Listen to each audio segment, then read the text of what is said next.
Tengo 81 años y voy a contarte algo que me tomó casi toda la vida entender. No todo pensamiento merece convertirse en palabra.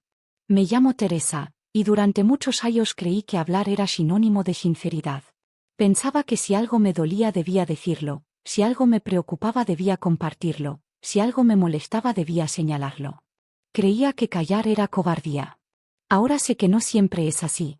Hay silencios que protegen. Y hay palabras que, una vez pronunciadas, cambian el rumbo de las cosas para siempre. La primera lección la aprendí con el orgullo. Cuando mi marido, Andrés, murió, yo tenía 62 años. De pronto me encontré sola en una casa demasiado grande, con decisiones que nunca había tenido que tomar. Una de ellas fue vender un pequeño terreno que él había comprado años atrás como inversión. No era una fortuna, pero era una cantidad respetable. Recuerdo que estaba tomando café con una antigua compañera del colegio. Hablábamos del pasado, de nuestros nietos, de lo rápido que pasa el tiempo. Y no sé por qué, quizá por necesidad de sentirme fuerte, mencioné que había vendido el terreno y que ahora tenía un buen colchón. No estaba presumiendo. Solo estaba intentando convencerme de que estaría bien. Pero algo cambió en su mirada. Un mes después, empezó a hablarme de oportunidades de inversión. Luego de un sobrino que quería montar un negocio. Después, de lo mucho que ayudaría que alguien confiara en él. Nunca me pidió dinero directamente. Pero el peso estaba ahí. Suspendido en el aire entre nosotras. Nuestra amistad dejó de ser ligera. Cada conversación tenía un subtexto. Yo ya no era Teresa, era Teresa que tiene ahorros. Teresa que puede ayudar. Y entendí algo, cuando la gente sabe lo que tienes, empieza a calcular lo que podrías dar. Desde entonces, el dinero dejó de ser tema de conversación. No por vergüenza. Por paz. La segunda lección fue más dolorosa. Tenía 55 años cuando pasé por una crisis profunda con mi hijo mayor. Siempre fue sensible, callado. Y durante una época empezó a tomar decisiones que no entendía. Discutíamos constantemente. Yo me sentía frustrada. Él se sentía juzgado. Una tarde, agotada, llamé a una amiga y le conté todo. Mis miedos, mis enfados, las cosas que él había dicho. Ella me escuchó, me consoló. Me sentí aliviada. Lo que no sabía era que, semanas después, en una comida, mencionó algo delante de otras personas. No con malicia. Solo como comentario. Algo como, bueno, ya sabes cómo son los hijos cuando andan perdidos. Mi hijo se enteró. No por ella. Por otra persona. Nunca olvidaré su mirada. No era rabia. Era traición. Mamá, ¿necesitabas contarle eso a todo el mundo? Intenté explicarle que solo estaba buscando apoyo. Pero el daño ya estaba hecho. Aprendí que los problemas familiares, cuando salen de casa, dejan de pertenecerte. Empiezan a vivir en otras bocas, en otras interpretaciones. Y aunque tú y tu hijo hagan las paces, las otras personas se quedan con la versión más fea. Desde entonces, entendí que no todo desahogo es saludable. A veces, proteger la intimidad de alguien que amas es más importante que aliviar tu propia frustración. La tercera lección llegó con el miedo. Cuando Andrés enfermó por primera vez, yo estaba aterrada. Pero en vez de mostrar serenidad, compartí cada uno de mis temores con todo el que quisiera escuchar. Vecinas, primas, conocidas del mercado. Decía cosas como, no sé si voy a poder sola. No estoy preparada para esto. No soy fuerte. Al principio, recibí abrazos y palabras de ánimo. Pero poco a poco noté algo sutil. La gente empezó a tratarme como si ya estuviera rota. Tomaban decisiones por mí. Me hablaban despacio. Me explicaban cosas simples como si no pudiera entenderlas. Yo misma me había presentado como incapaz. Había plantado esa imagen en la mente de los demás. La vulnerabilidad es necesaria. Pero no indiscriminada. Hay personas que saben sostener tu miedo sin cambiar la forma en que te ven. Y hay otras que, sin querer, empiezan a reducirte a tu momento más débil. Aprendí a escoger mejor a quien mostrar mis grietas. La cuarta lección fue sobre los planes. A los 67 decidí que quería aprender a pintar. Siempre me había gustado, pero nunca tuve tiempo. Se lo conté a varias personas, emocionada. Las respuestas fueron rápidas. A tu edad. Es difícil empezar de cero. Eso es para gente joven.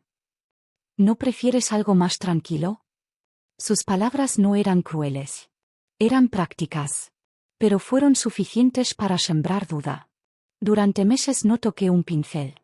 Me convencí de que tenían razón. Hasta que un día entendí que mis planes, cuando son pequeños y nuevos, son como semillas. Si los expones demasiado pronto al juicio de otros, se marchitan. Desde entonces, cuando algo me ilusiona, lo guardo. Lo protejo. Lo dejo crecer en silencio hasta que es lo bastante fuerte para soportar opiniones. Y sí, aprendí a pintar. No soy famosa. No soy extraordinaria. Pero cada cuadro que terminé fue una pequeña victoria contra el ruido externo. Ahora, a mis 81 años, no hablo menos porque tenga miedo. Hablo menos porque sé el peso que tienen las palabras.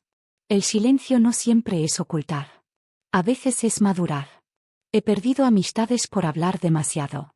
He tensado relaciones por compartir antes de tiempo.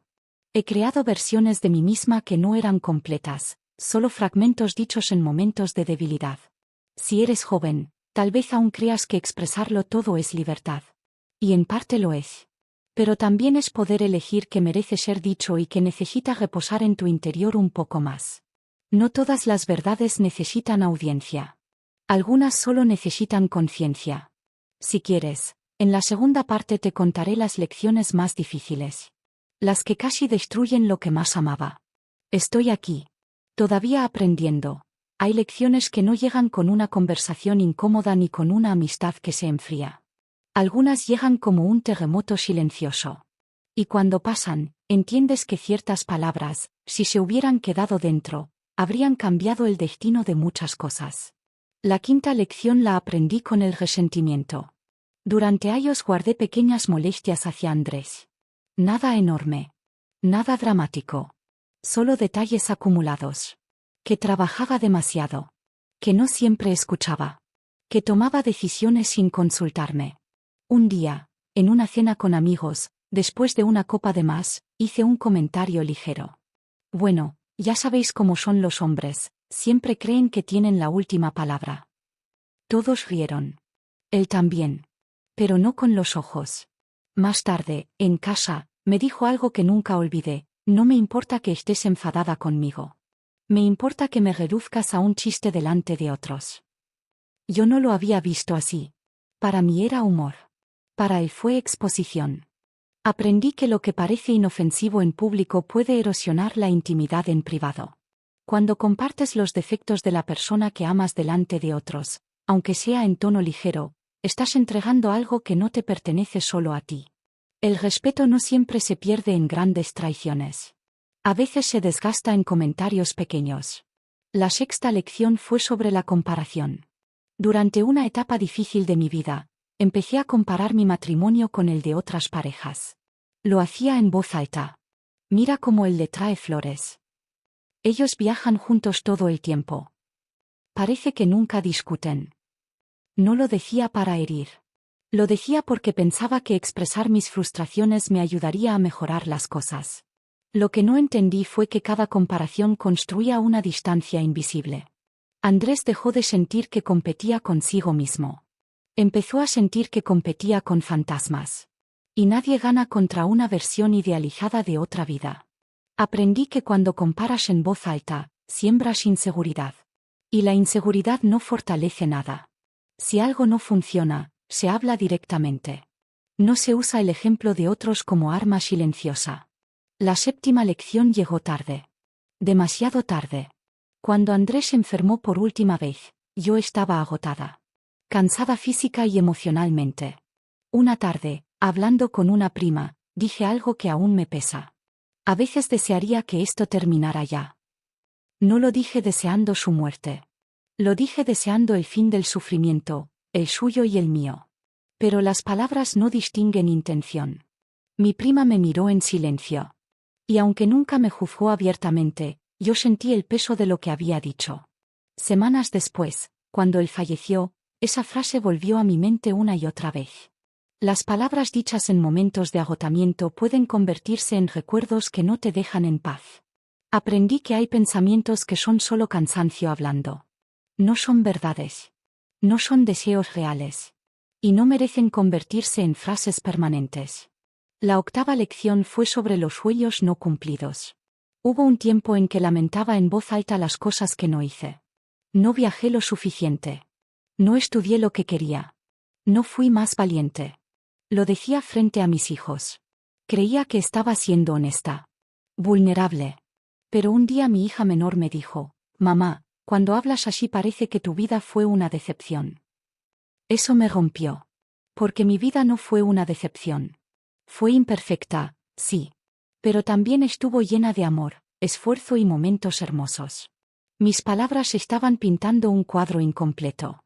Aprendí que repetir en voz alta lo que no fue puede eclipsar todo lo que sí fue. La gratitud también necesita voz. Y luego está la lección más silenciosa de todas. No todo pensamiento necesita testigo. Con los años entendí que la mente produce miles de ideas al día. Algunas nacen del miedo. Otras del enojo. Otras del cansancio.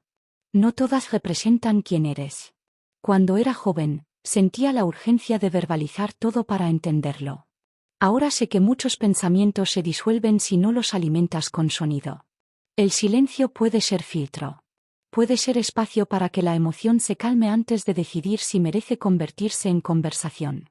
No estoy diciendo que debas callar lo importante. Estoy diciendo que no todo impulso es importante. A mis 81 años, he aprendido a hacerme una pregunta antes de hablar. ¿Esto construye o desgasta? ¿Aclara o complica? ¿Protege o expone? Si la respuesta no es clara, espero. El tiempo es un gran editor. Muchas veces, lo que parecía urgente decir por la mañana, por la noche ya no tiene peso. He mantenido relaciones gracias a silencios prudentes. He protegido la dignidad de quienes amo al no compartir sus momentos más frágiles. Me he protegido a mí misma de arrepentimientos innecesarios. La honestidad sigue siendo un valor para mí. Pero ahora la entiendo diferente. Honestidad no es decir todo. Es decir lo que es verdadero, necesario y cuidadoso. Hay cosas que pertenecen al corazón y no al mundo. Hay pensamientos que solo necesitan ser entendidos, no anunciados. Hay dolores que sanan mejor sin audiencia. Si algo deseo para quien me escucha, sea joven o tenga mi edad, es que aprenda antes que yo el peso real de las palabras.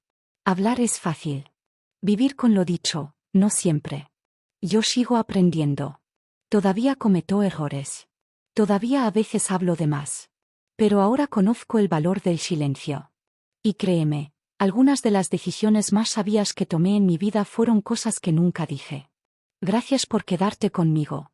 Cuida tus palabras. Y, a veces, cuida también tu silencio.